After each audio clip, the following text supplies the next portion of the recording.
کرنے کے لیے پرعزم ہے۔ حکومت کو یقین ہے قانونی درآمد اور محاصل میں اضافہ محفوظ اور اسمگلنگ فری بارڈر سے براہ راست وابستہ ہے۔ پاکستان کسٹم اسمگلنگ کی لعنت کو جڑ سے پھیرنے کے لیے بھرپور کاوشیں کر رہا ہے۔ پاکستان کسٹم کو بھرپور کاوشوں کی بدولت رواں مالی سال اب 52 ارب روپے کی اسمگل شدہ ممنوع اشیاء کو ضبط کیا جا چکا ہے۔ رواں مالی سال درآمدی معیشت اور محاصل میں اضافہ انفورسمنٹ اقدامات کے مؤثر عمل درآمد کا ثبوت ہے۔ اس لیے بارڈر میننگ جیسے اقدام پر خصوصی توجہ دی جا رہی ہے تاکہ کسٹم فارمیشنز کو مضبوط بنایا جا سکے اور ملک کے مغربی بارڈرز سمندری ساحلی پٹی کا محفوظ بنایا جائے۔ جہاں یہ بتانا نہایت اہم ہے کہ پاکستان سنگل ونڈو پروجیکٹ تکمیل کے بعد 74 سے زیادہ حکومتی اداروں اور پورٹ کمیونٹی کو ایک پلیٹ فارم کے ساتھ منسلک کر دے گا، جس کی صرف درآمدات اور برآمدات سہولیات دینے کی طرف ایک انقلابی قدم ہے، بلکہ پورے خطے کو تجارتی سہولیات دینے کی جانب گیم چینجر ثابت ہوگا۔ مزید سہولیات کے لیے رسک مینجمنٹ نظام کو مزید بہتر بنایا گیا ہے تاکہ گرین چینل میں 60% درآمدی کارگو کی کلیئرنس کی جا سکے، جس کی وجہ سے مقامی برآمدی صنعتوں میں استعمال ہونے والے خام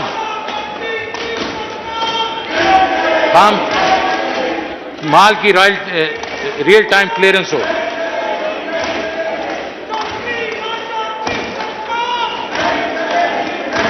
جناب اسپیکر، ریلیف اقدامات۔ اب میں ریلیف اقدامات کا اعلان کرتا ہوں۔ جس حکومت کو ان مشکلات کا پورا ادراک ہے جس کا سرکاری ملازمین کو مہنگائی کی شرح میں اضافے کی وجہ سے سامنا کرنا پڑ رہا ہے۔ گزشتہ برس مشکل صورتحال کے بنا پر کفایت شاری اختیار کی گئی۔ اس طرح سرکاری ملازمین کی تنخواہ میں بھی کوئی بڑھائی نہیں ہو سکی۔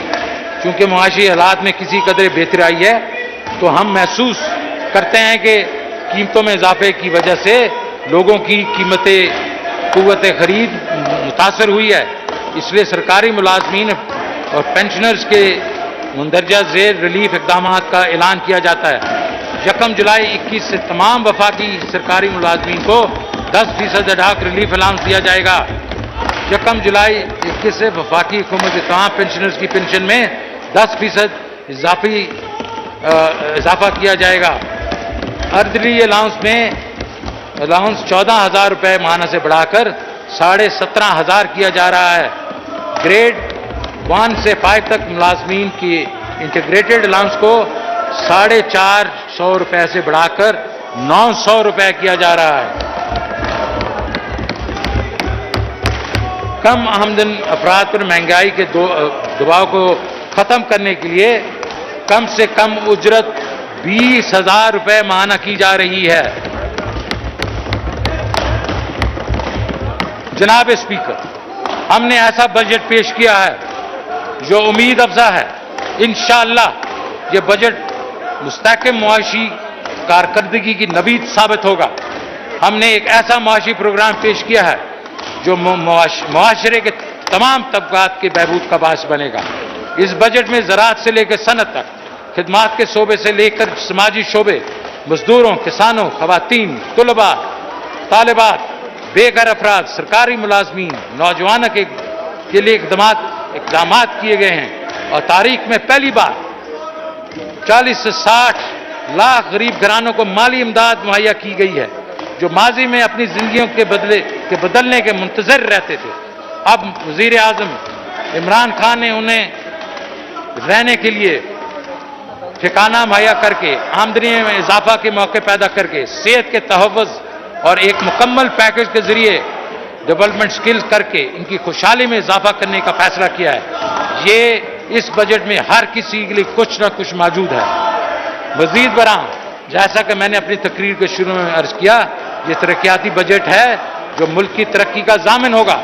یہ ملک کو اپنے پاؤں پہ کھڑا کرنے کے قابل بنانے والا بجٹ ہے۔ یہ ایک ایسا بجٹ ہے جس میں وطن عزیز کے مفلس پسماندہ طبقات کا خیال رکھا گیا ہے۔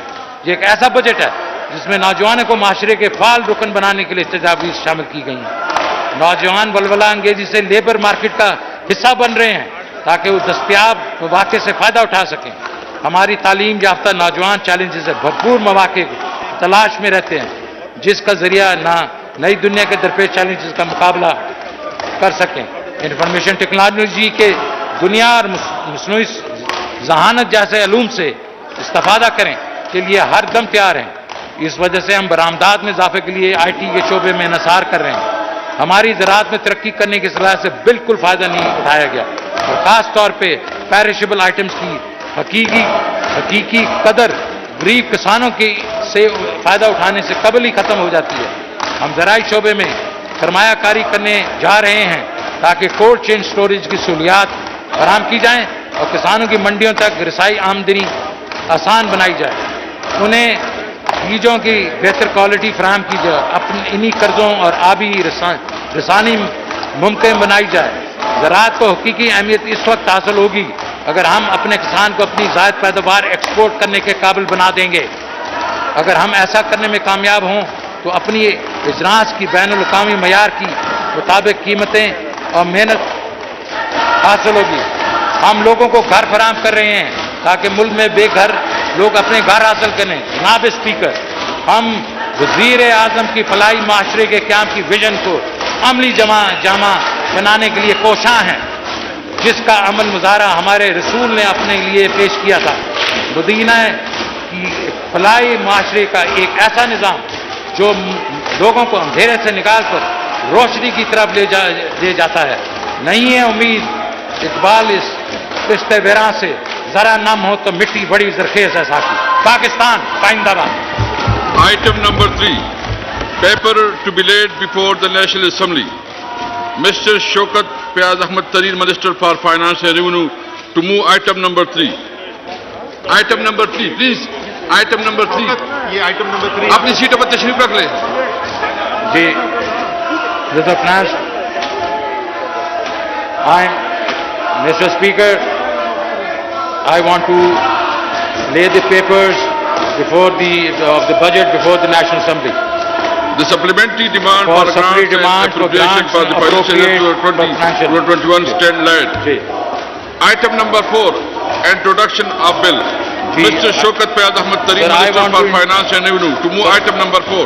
I want to introduce the bill to give back to financial proposal of financial federal government for the year beginning on the first day of July 21 and to amend certain laws. The Finance Bill 2021.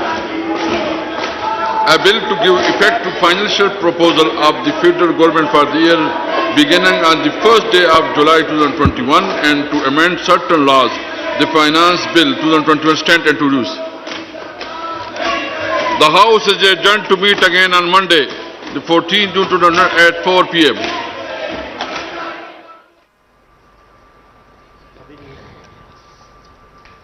آئندہ مالی سال کا وفاقی budget قومی assembly میں پیش کر دیا گیا۔ وزیر خزانہ شوکت ترین نے یہ بجٹ پیش کیا ہے۔